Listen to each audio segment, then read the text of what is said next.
We've detected unusual signals from grid section 7B on Mars, Dr. Phillips announced, his voice echoing through mission control. They seem to be emanating from the water discovery site. I watched from my station as my stepsister Amanda's face turned pale. She knew exactly what grid section 7B meant. It was where I had discovered the first evidence of liquid water before she had me removed from the project. My name is Olivia Parker, and 2 weeks ago, I was the lead signal analyst for NASA's Mars Reconnaissance Project. That was until Amanda, the newly appointed mission director, convinced the board I was emotionally unstable and unfit for such a critical position. The irony of the situation wasn't lost on me as I watched her frantically tap at her tablet, trying to make sense of the incoming data. The signals were unlike anything we'd seen before. Complex patterns that seemed to pulse in rhythm with the Martian water's subsurface movements. Dr. Foster, Amanda called out, her voice tight with barely controlled panic. Can you make anything of these patterns? The older scientist shook his head, his forehead creased with confusion. These aren't standard electromagnetic frequencies. The algorithm isn't recognizing any known patterns. Of course it wasn't. The signals were encoded using a system I had developed specifically for the Mars Water Project, a system I hadn't shared with anyone yet when Amanda orchestrated my removal. I leaned back in my chair, remembering the day everything changed. I had just confirmed the presence of liquid water beneath the Martian surface using a specialized frequency detection method I'd spent years developing. It was the breakthrough we'd been waiting for, proof that Mars could potentially support life. This is impossible, I had whispered, double-checking my readings. Amanda, look at this. My stepsister had rushed over, her eyes widening as she saw the data. But instead of sharing my excitement, she had quickly composed herself and said, I'll take it from here, Olivia. Why don't you take a break? I should have known something was wrong by the way she couldn't meet my eyes. Within hours, she had called an emergency board meeting, presenting my discovery as her own while simultaneously questioning my mental stability. Dr. Parker has been showing signs of extreme stress, she had told them, her voice dripping with fake concern. She's been working excessive hours, seeing patterns where none exist. I'm worried she's becoming a liability to the mission. Now, watching the chaos unfold in mission control, I felt a strange sense of calm. The signals were getting stronger, more insistent. Whatever was happening beneath the Martian surface, it was trying to tell us something. The frequency is changing, someone shouted. It's like it's responding to our probe's presence. Amanda spun around, her perfectly maintained composure finally cracking. That's not possible. Run a full diagnostic on all systems. I knew what they would find, nothing wrong with the systems, just an increasingly complex series of signals that only I could understand. The encoding method I developed wasn't just about detecting water. It was about understanding its behavior, its interaction with the Martian environment, and potentially, its relationship with something we hadn't even imagined yet. Ms. Parker. Dr. Phillips' voice cut through my thoughts. You were working on signal analysis before your departure. Any insights? Before I could respond, Amanda interrupted. She's not authorized to access this data anymore. We'll figure it out ourselves. But the tremor in her voice betrayed her uncertainty. The stakes were too high now. This wasn't just about professional rivalry or family dynamics. This was about potentially the biggest discovery in human history. Actually, I said, standing up slowly, I think I might be able to help. I walked over to the main display, aware of every eye in the room following me. Those patterns you're seeing, they're not random. They're encoded using a specialized algorithm I developed for the water detection project. The room fell silent. Amanda's face went from pale to red. You never submitted any documentation about a new algorithm, she said accusingly. I was going to. I replied calmly, the day you had me removed from the project. Dr. Phillips stepped forward, his scientific curiosity overriding any political concerns. Can you decode these signals? I nodded, my heart racing despite my outward calm. I can. But I'll need full access restored to my systems and complete autonomy in my analysis. Absolutely not. Amanda protested. She's trying to manipulate the situation. But as if to punctuate my point, the signals suddenly intensified, creating patterns across every screen in mission control. The message was clear: something was happening on Mars, something unprecedented, and I was the only one who could understand what it was trying to tell us. Dr. Phillips looked at Amanda, then at me, then at the increasingly complex display of signals. His decision was visible on his face before he even spoke. Restore Dr. Parker's access. Full clearance immediately. As I sat down at my hold station, I could feel Amanda's glare burning into my back. But it didn't matter anymore. The truth was about to come out, and no amount of office politics or family drama could stop it. The signals from Mars continued their mysterious dance across my screen, and for the first time in 2 weeks, I allowed myself to smile. Sometimes the best revenge isn't about getting even. It's about being exactly who you are, exactly when it matters most. Let's see what Mars is trying to tell us, I whispered, my fingers flying across the keyboard as I began to decode the message that would change everything. For the next 12 hours, I immersed myself in the signals while Mission Control buzzed with nervous energy around me. The patterns were more complex than anything I'd seen before, suggesting that whatever we discovered wasn't just water, it was something far more intriguing. Dr. Phillips, I called out, not taking my eyes off the screen. Look at this frequency modulation. The water isn't just present, it's moving in coordinated patterns. He leaned over my shoulder, his breath catching as he saw the data. This is unlike anything we've ever recorded on Mars. Amanda hovered nearby, trying to maintain her authority while clearly feeling it slip away. It's probably just subsurface geological activity, she said dismissively, but her voice lacked conviction. I pulled up a 3-dimensional model of the signal patterns. Now look at the regularity. These aren't random movements. There's a distinct sequence repeating every 47 minutes. The room fell silent as I manipulated the model, showing how the water's movement corresponded with the signals we were receiving.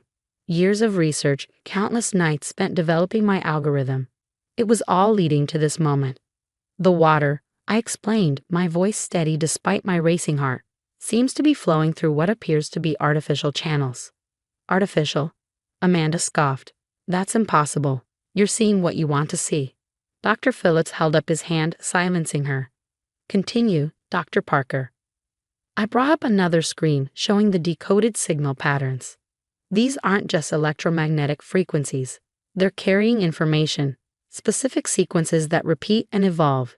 It's almost like what? Dr. Phillips leaned closer. Like a language, I finished quietly. The silence that followed was deafening. Amanda's face had gone from skeptical to ashen. She knew what this meant. If I was right, this wasn't just about finding water on Mars. This was about finding evidence of intelligent design, possibly even ancient Martian technology. We need to inform the board immediately, Dr. Phillips said, reaching for his phone. Wait. Amanda stepped forward. We can't go public with this yet. We need more verification, more tests. Like the verification you needed before removing me from the project? I asked calmly, never taking my eyes off the data streams. Before she could respond, new signals started pouring in. The patterns were changing, becoming more urgent. I frantically typed, trying to keep up with the incoming data. Something's happening, I announced, my fingers flying across the keyboard. The water movement is accelerating. The channels, they're activating in sequence. The main screen filled with streaming data, the patterns now visible to everyone in the room. Even those who couldn't decode the signals could see that something extraordinary was occurring. Dr. Parker, Dr. Phillips's voice was tense. What exactly are we looking at? I took a deep breath, knowing my next words would change everything. I believe we're watching an ancient Martian system reactivate. The water isn't just present, it's part of something bigger, some kind of mechanism that's been dormant until now. Amanda stepped forward, her composure finally cracking completely. You can't prove any of this. This is exactly why we removed you. These wild theories without proper evidence. Actually, I interrupted, pulling up my original research files. I can prove it. These are my complete findings from before you had me removed, including preliminary evidence of the channel system. Evidence you buried when you took credit for the water discovery. The room went completely still. Every eye turned to Amanda, who stood frozen, her face a mask of shock and growing horror. Is this true? Dr. Phillips asked her quietly. Before she could respond, the signals suddenly intensified. New patterns emerged, more complex than before. I leaned forward, my heart pounding as I decoded them in real time. The system, I said, my voice barely above a whisper, It's not just channels. It's a network. An entire underground network of interconnected waterways, and it's all coming online. The implications were staggering. This wasn't just a natural phenomenon.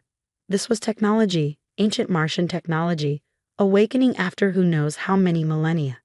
How long have you known about this? Dr. Phillips asked Amanda, his voice hard. She stumbled over her words. I just thought. She didn't know, I said, finally turning to face them. She saw the water discovery data but didn't understand what it meant. She couldn't decode the signals, couldn't see the patterns. That's why she needed me gone, because she knew I was close to something big, but she couldn't figure out what it was. Dr. Phillips straightened up, his decision clear on his face. Amanda, you're suspended pending a full investigation. Dr. Parker will be resuming her position as lead analyst, effective immediately. Amanda opened her mouth to protest, but at that moment, the signals pulsed again, stronger than ever. Everyone's attention snapped back to the screens, where Mars was telling us its ancient story, one decoded signal at a time. I settled back into my chair, a mix of vindication and excitement coursing through me. This was bigger than Amanda's betrayal, bigger than office politics or family drama. This was about uncovering secrets that had waited millions of years to be found. Let's see what else Mars has been hiding, I murmured, diving back into the data streams. The truth was finally emerging, and I was the only one who could understand its language. 1 month after the initial signal detection, I stood before the International Space Science Committee, presenting our findings. The room was packed with the world's leading scientists, all eagerly leaning forward as I revealed what we discovered beneath the Martian surface. The network, I explained, gesturing to the holographic model floating above the stage, spans approximately 300 square kilometers.